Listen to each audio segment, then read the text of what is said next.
Hello guys, हम लोग यहाँ पर ईवीएस यानी कि पर्यावरण अध्ययन के कुछ इंपॉर्टेंट क्वेश्चंस को देखने वाले हैं जो कि आपकी जेटेट एग्जामिनेशन के लिए बहुत ज़्यादा इंपॉर्टेंट है। तो चलिए हम लोग यहाँ पे क्वेश्चन को शुरू करेंगे। आगे बढ़ने से पहले चैनल को सब्सक्राइब नहीं किया है तो सब्सक्राइब करके बेल आइकन दबा लीजिए, क्योंकि यहाँ पर जेटेट रिलेटेड इंपॉर्टेंट वीडियोज़ आपको लगातार मिलते रहेंगे। अगर आपको नोट्स चाहिए तो यहाँ पर नोट्स के डिटेल्स दिए हुए हैं। अगर आपको 1 to 5 और 6 to 8 दोनों के नोट्स चाहिए तो आपको 700 रुपीज़ पे करने होंगे, और 1 to 5 या नहीं तो 6 to 8 किसी एक का नोट्स चाहिए तो आपको 400 रुपीज़ पेमेंट करने होंगे। ये रहा हमारा व्हाट्सअप नंबर, इस पर आप हमें व्हाट्सअप करें, आपको पेमेंट डिटेल भेज दी जाएंगे। तो चलिए यहाँ पे हमारा जो पहला क्वेश्चन है इसमें कहता है कि बच्चों को समाजीकरण का पहला पाठ कहाँ से प्राप्त होता है। ठीक है, परिवार से, विद्यालय से, सांस्कृतिक केंद्र से या फिर धार्मिक केंद्र से।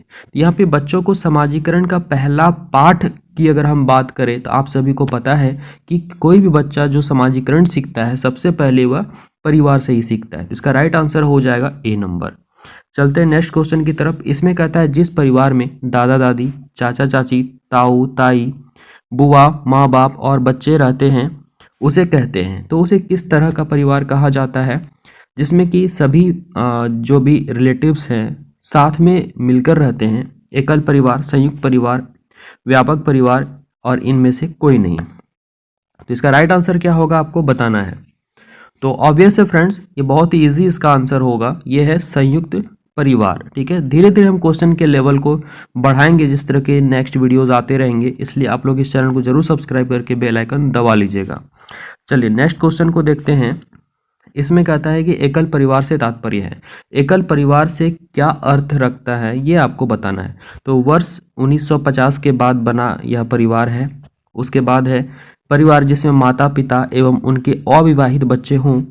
सी में कहता है संपूर्ण परिवार जिसमें बच्चे, उनके माता पिता एवं दादा दादी हों। और डी में है केवल पति पत्नी हो। तो देखिए एकल परिवार में पति पत्नी तो खैर होंगे ही, साथ में अविवाहित बच्चे भी होंगे। तो इसका राइट आंसर हो जाएगा बी नंबर। चलिए नेक्स्ट क्वेश्चन को देखते हैं। इसमें कहता है कौन सी विशेषता परिवार की नहीं है। यहाँ पे नहीं वर्ड है, इस पे ध्यान दीजिएगा। कौन सी विशेषता नहीं है बताना है। रेस्ट जो 3 होगा यह परिवार की विशेषता को इंडिकेट करेगा। ठीक है, पहले में कहता है कम से कम 2 भिन्न लिंग वाले वयस्क साथ रहते हों। ऑब्वियस है, कोई भी जो फैमिली होगा कम से कम 2 भिन्न लिंग वाले मेल फीमेल तो होंगे ही, है ना। तो पहला तो हमारा बिल्कुल सही है। दूसरे में कहता है प्रत्येक सदस्य की आय भिन्न जमा की जाती हो। ऐसा तो कोई जरूरी नहीं है कि प्रत्येक सदस्य जो है कमा करके ला के वहाँ पे जमा करते हैं। ऐसा नहीं कि बच्चे तो नहीं कमाते हैं। ठीक है, तो ये वाला गलत हो जाएगा। सी है वह समान आवास, भोजन और समान सामाजिक क्रियाओं का उपयोग करते हों। ये तो बिल्कुल सही हो सकता है हमारा। उसके बाद सुरक्षा एवं बच्चों का साझा उत्तरदायित्व, तो ये भी बिल्कुल सही है। तो हमारा राइट आंसर यहाँ पे क्वेश्चन के अकॉर्डिंग क्या होता है, तो बी नंबर। चलते हैं नेक्स्ट क्वेश्चन की तरफ। देखिए ये जीके से रिलेटेड क्वेश्चन है। मानव रुधिर वर्ग की खोज सर्वप्रथम किस वैज्ञानिक ने की है।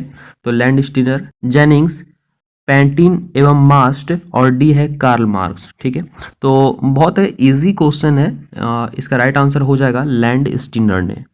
चलिए नेक्स्ट क्वेश्चन की तरफ चलते हैं। इसमें कहता है कि परिवार एक इकाई है जिसमें माँ, पिता और उनके 2 बच्चे हैं। यह कथन है, क्या है यह कथन। तो सही नहीं है, क्योंकि इस कथन में यह स्पष्ट करना चाहिए कि बच्चे जैविक होते हैं। ठीक है, बी में है सही नहीं है, क्योंकि परिवार कई प्रकार के होते हैं तथा परिवार का केवल एक ही प्रकार में वर्गीकरण नहीं किया जा सकता। बिल्कुल सही बात। सी में कहता है सत्य है, क्योंकि यह किसी आदर्श परिवार का आकार है। और डी कहता है कि सत्य है क्योंकि सभी भारतीय परिवार इसी प्रकार के होते हैं। तो यहाँ पे देखें सभी भारतीय परिवार एक ही तरह के होंगे, इसी प्रकार के होंगे, ऐसा कोई ज़रूरी है नहीं। अगर हम सी की बात करें तो ये सत्य है, क्योंकि यह किसी आदर्श परिवार का आकार है। देखिए आदर्श परिवार में केवल माता पिता और उनके बच्चे नहीं होते हैं। ठीक है, आदर्श परिवार में दादा दादी, चाचा चाची, बुआ और भी जो भी फैमिली रिलेटिव्स हैं सभी आएंगे। और बी की अगर हम बात करें, इसमें कहता है सही नहीं है, क्योंकि परिवार कई प्रकार के होते हैं। यह बिल्कुल सही बात है कि कई प्रकार के फैमिली होते हैं तथा परिवार का केवल एक ही प्रकार में वर्गीकरण नहीं किया जा सकता। हमारा राइट आंसर यहाँ पे बी ही होना चाहिए। चलिए अब हम लोग नेक्स्ट क्वेश्चन की तरफ चलते हैं। नेक्स्ट क्वेश्चन में कहता है कि प्राथमिक समाजीकरण है। तो प्राथमिक समाजीकरण जो है क्या है। किशोर अवस्था में समाज से सीखना, बी में है प्राथमिक स्तर पर समाज से सीखना, सी में है शिक्षकों का अनुसरण करना और डी में है शुरुआती आयु में परिवार एवं मित्रों से सीखना। तो देखिए प्राथमिक समाजीकरण जो होगा यह शुरुआती आयु में परिवार एवं मित्रों से सीखना आ जाएगा। चलिए नेक्स्ट क्वेश्चन की तरफ चलते हैं। देखिए इसमें क्या कहता है, संयुक्त परिवारों में आश्रित व्यक्तियों की देखभाल में कोई परेशानी नहीं होती, आश्रितों में शामिल है। ठीक है, तो जो संयुक्त परिवार होते हैं उसमें जो आश्रित होते हैं, जो जो भी उसमें इंक्लूड होते हैं वो कौन कौन होते हैं, जैसे कि वृद्ध, बच्चे, अस्वस्थ व्यक्ति, तो ये सभी होते हैं परिवार में, इसलिए इसका राइट आंसर हो जाएगा डी नंबर। चलिए देखिए इस क्वेश्चन में क्या कहता है कि परिवार की परिकल्पना के पीछे आधारभूत तथ्य क्या है। ठीक है, इससे क्या लॉजिक है, तो मानव का सामाजिक प्राणी होना, बी है उत्तरदायित्व के निर्वाह की भावना होना, सी में है कार्य करने में परेशानी होना और डी में है मानव का अकेला होना।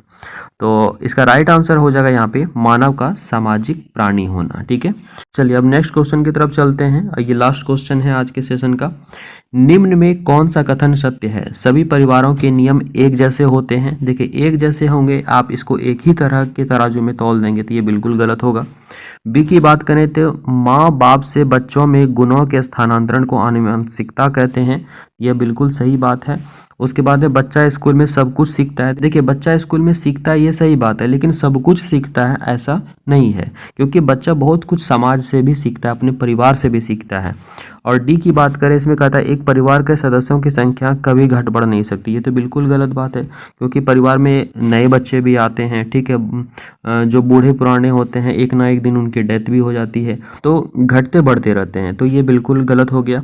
हमारा राइट आंसर क्या हो जाता है, बी नंबर। तो दोस्तों ये सेशन कैसा लगा आप हमें जरूर कमेंट करके बताइएगा। वीडियो अच्छा लगे तो लाइक शेयर और सब्सक्राइब जरूर कीजिएगा। अगर आपको नोट्स चाहिए तो नीचे दिए गए नंबर पे आप हमें व्हाट्सएप कर सकते हैं। तो मिलते हैं नेक्स्ट सेशन में। Thank you.